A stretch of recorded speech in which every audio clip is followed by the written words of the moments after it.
역대하 35장. 요시야는 예루살렘에서 주님께 유월절을 지켰다. 사람들은 첫째 달 14일에 유월절 어린 양을 잡았다. 왕은 제사장들에게 각자가 해야 할 임무를 맡기고 주님의 성전에서 할 일들을 잘 하도록 격려하였다. 왕은 또 주님께 거룩하게 구별되어서 온 이스라엘을 가르치는 레위 사람들에게도 다음과 같이 지시하였다. 거룩한 궤는 다윗의 아들 이스라엘의 솔로몬 왕이 지은 성전 안에 두도록 하십시오. 이제부터 당신들은 그 궤를 어깨에 메어 옮기지 않아도 됩니다. 당신들은 다만 주 당신들 하나님과 그의 백성 이스라엘을 섬기는 일만을 맡게 됩니다. 당신들은 이스라엘의 다윗 왕이 글로 써서 지시한 것과 다윗의 아들 솔로몬이 글로 써서 지시한 것을 따라 가문별, 갈래별로 준비를 하고 있다가 성소에 나가서 당신들의 친족되는 모든 사람의 가문의 서열을 따라서 또는 레위 가문의 서열을 따라서 일을 맡도록 하십시오. 당신들은 유월절 어린 양과 염소를 잡아야 합니다. 그리고 당신들은 스스로를 정결하게 하십시오. 그리고 동족을 위하여서도 준비하십시오. 이 모든 일은 주님께서 모세를 시켜서 말씀하신 그대로 해야 합니다. 요시야는 자기가 가지고 있는 집짐승 떼 가운데서 어린 양과 어린 염소 3만 마리와 수소 3,000마리를 일반 백성들이 유월절 때에 제물로 쓰도록 백성들에게 거저 주었다.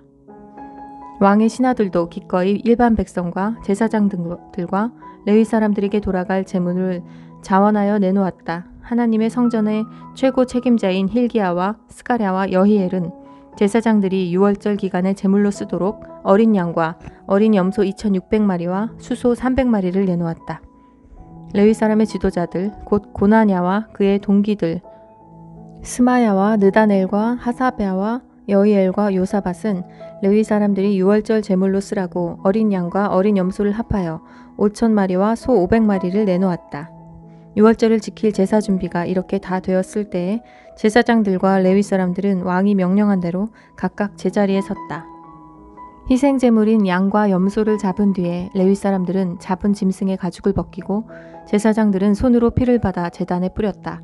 그런 다음에 레위 사람들은 번제물로 바칠 짐승을 백성에게 가문별로 나누어 주어서 백성이 모세의 율법에 기록되어 있는 대로 주님께 드리게 하고 소도 같은 방법으로 하였다. 레위 사람들은 유월절 어린 양을 규례에 따라서 불에 굽고 나머지 거룩한 제물은 솥과 가마와 냄비에 삶아 모든 백성에게 속히 분배하였다. 이렇게 하고 난 뒤에 그들은 자신들과 아론의 자손 제사장들 몫을 준비하였다. 그것은 제사장들이 번제로 바치는 짐승들을 불에 태우고 희생 제물에 기름기를 태우느라고 밤까지 바빴기 때문이다. 그래서 레위 사람들은 자신들과 아론의 자손 제사장들 몫을 준비하였던 것이다. 노래하는 사람들 곧 아삽의 자손은 다윗과 아삽과 헤만과 왕의 선견자 여두둔의 지시를 따라 각자 지정된 자리에 서 있었고 문지기들은 각자가 책임 맡은 문을 지키고 있었다. 노래하는 사람들이나 문을 지키는 사람들이 그들의 근무 장소에서 떠나지 않아도 되었던 것은 그들의 친족 레위 사람들이 그들의 몫을 준비하여 주었기 때문이다. 이와 같이 그 날에 요시야 왕이 명령한 대로 모든 일이 다 잘 준비되어 주님의 예배를 드릴 수 있었다. 사람들은 유월절을 지키며 주님의 단에 번제를 드렸다. 그때 거기 모인 이스라엘 자손은 유월절을 지키고 이어서 이레 동안 무교절을 지켰다. 예언자 사무엘 이후로 이스라엘 안에서 이처럼 유월절을 지키는 예가 없었고 이스라엘의 역대 왕들 가운데서도 요시야가 제사장들과 레위 사람들과 그때 거기 모인 온 유다와 이스라엘 사람들과 예루살렘 주민들과 함께 지킨 그런 유월절은 일찍이 지켜본 왕이 없었다. 유월절을 이렇게 지킨 것은 요시야가 나라를 다스린 지 18째 해가 되던 일이었다. 이런 모든 일이 일어난 뒤 곧 요시야가 성전 정돈을 마치고 난 뒤에 이집트의 느고 왕이 유프라테스 강가에 있는 갈그미스를 치려고 올라왔으므로 요시야가 그것을 막으러 나갔다. 느고가 요시야에게 전령을 보내어 말하였다. 유다의 왕은 들으시오. 왕은 왜 나의 일에 관여하려고 하오. 나는 오늘 왕을 치려고 온 것이 아니라 나와 싸움이 벌어진 족속을 치려고 나온 것이오. 하나님께서 나에게 속히 가라고 명하셨소. 그러니 하나님이 나와 함께 계시오. 하나님께 멸망을 당하지 아니하려거든 하나님을 거역하는 이 일을 어서 멈추시오. 그러나 요시야는 그에게서 돌이켜 되돌아가지 않고 느고와 싸우려고 변장까지 하였다. 이처럼 요시야는 하나님께서 느고를 시켜서 하시는 말씀을 듣지 아니하고 무기또 평원으로 진군하여 가서 싸웠다. 그때에 적군이 쏜 화살이 요시야 왕에게 박혔다. 왕이 자기 부하들에게 명령하였다. 내가 크게 다쳤다. 내가 여기서 빠져나가도록 나를 도와라. 그는 부하들의 부축을 받으면서 자기의 병거를 내려 그의 부사령관의 병거를 타고 예루살렘으로 돌아와 숨을 거두었다. 사람들은 그를 그의 조상들의 묘에 장사하였다. 온 유다와 예루살렘 사람들이 그의 죽음을 슬퍼하였다. 예레미야 예언자가 요시야의 전사를 애도하는 애가를 지었는데 노래하는 남녀가 요시야 왕을 애도할 때에는 이 애가를 부르는 것이 관례가 되어 오늘까지 이른다. 그 가사는 애가집에 기록되어 있다. 요시야의 남은 사적, 곧 그가 주님의 율법에 기록된 대로 한 모든 선한 일과 그의 업적은 처음부터 끝까지 이스라엘과 유다 열왕기에 기록되어 있다. 36장. 그 땅의 백성이 예루살렘에게서 요시야의 아들 여호아하스를 세워 그 아버지를 이어 왕으로 삼았다. 여호아하스가 왕이 되었을 때에 그는 23살이었다. 그가 예루살렘에서 나라를 다스린 지 석 달 만에 이집트의 왕이 예루살렘에서 여호아하스를 폐위시키고 유다로 하여금 이집트의 은 100달란트와 금 1달란트를 조공으로 바치게 하였다. 이집트의 느고 왕은 여호아하스의 형제 엘리야김을 세워 유다와 예루살렘의 왕으로 삼고 엘리야김이라는 이름을 여호야김으로 바꾸게 하고 왕이었던 그의 형제 여호아스는 붙잡아서 이집트로 데려갔다. 여호야김이 왕이 되었을 때에 그는 25살이었다. 그는 예루살렘에서 11해 동안 다스렸다. 그는 주 하나님께서 보시기에 악한 일을 하였다. 바빌로니아의 느부갓네살 왕이 올라와서 그를 치고 쇠사슬로 묶어서 바빌로니아로 잡아갔다. 느부갓네살은 또 주님의 성전 안에 있는 온갖 기구를 바빌로니아로 가지고 가서 도성 바빌론에 있는 자기의 궁전에다 들여놓았다. 여호야김의 나머지 사적과 그가 저지른 모든 역겨운 일과 그가 저지른 악한 행위는 이스라엘과 유다 열왕기에 기록되어 있다. 그의 아들 여호야긴이 그의 뒤를 이어 왕이 되었다. 여호야긴이 왕이 되었을 때에 그는 8살이었다. 그는 예루살렘에서 석 달 열흘 동안 다스렸다. 그는 주님 보시기에 악한 일을 하였다.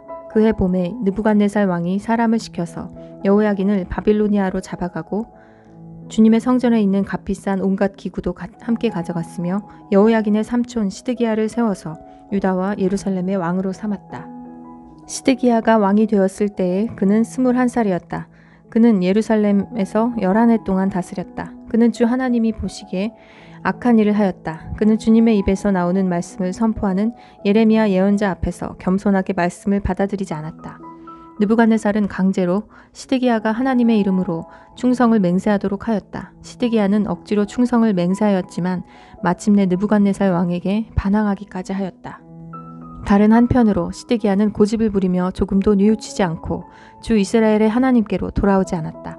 지도급 인사들인 제사장들과 일반 백성도 크게 죄를 지어 이방의 모든 역겨운 일을 따라하였으며 마침내 그들은 주님께서 자신의 것으로 거룩하게 하신 예루살렘 성전을 더럽히고 말았다. 그들의 조상의 하나님이신 주님께서 그들과 그 성전을 구원하실 뜻으로 자신의 백성에게 예언자들을 보내시고 또 보내셔서 경고의 경고를 거듭하셨지만 그들은 하나님의 특사를 조롱하고 하나님의 말씀을 무시하고 하나님의 예언자들을 비웃었다. 그러다가 마침내 자신의 백성을 향한 주님의 분노가 치솟으시니 백성을 바로잡을 길이 전혀 없었다. 하나님께서 바빌로니아의 왕을 불러다가 자신의 백성을 치게 하셨다. 그래서 그 왕은 유다의 젊은이들을 닥치는 대로 칼로 쳐 죽였다. 심지어는 성전 안에서도 그러한 사륙을 삼가지 않았다. 그 왕은 잔인하였다. 젊은이나 늙은이, 여자나 남자, 병약한 사람이나 건강한 사람을 가리지 않았다. 하나님은 이렇게 자신의 백성을 그 왕의 손에 넘기셨다. 바빌로니아 왕은 하나님의 성전 안에 있는 크고 작은 기구와 주님의 성전 안에 있는 보물과 왕과 신하들이 가지고 있는 보물을 모두 도성 바빌론으로 가져갔다. 그 왕은 또 하나님의 성전을 불사르고 예루살렘 성벽을 헐고 궁궐들을 다 불사르고 값진 그릇들을 다 부수어 버렸다. 그는 또 칼에 맞아 죽지 않고 살아남은 자들을 바빌로니아로 데리고 가서 왕과 왕자들의 노예로 삼았다.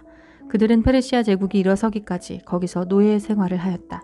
그리하여 주님께서 예레미야를 시켜서 땅이 70년 동안 황폐하게 되어 그동안 누리지 못한 안식을 다 누리게 될 것이다 하신 말씀이 이루어졌다. 페르시아의 고레스 왕이 왕위에 오른 첫 해에 주님께서는 예레미야를 시켜서 하신 말씀을 이루시려고 페르시아의 고레스 왕의 마음을 움직이셨다. 고레스는 온 나라에 명령을 내리고 그것을 다음과 같이 조서로 써서 돌렸다. 페르시아의 고레스 왕은 다음과 같이 선포한다. 주 하늘의 하나님께서 나에게 이 땅 위의 모든 나라를 주셔서 다스리게 하시고 유다의 예루살렘에 그의 성전을 지으라고 명하셨다. 이 나라 사람 가운데 하나님을 섬기는 모든 백성에게 하나님께서 함께 계시기를 빈다. 그들을 모두 올라가게 하여라. 아멘.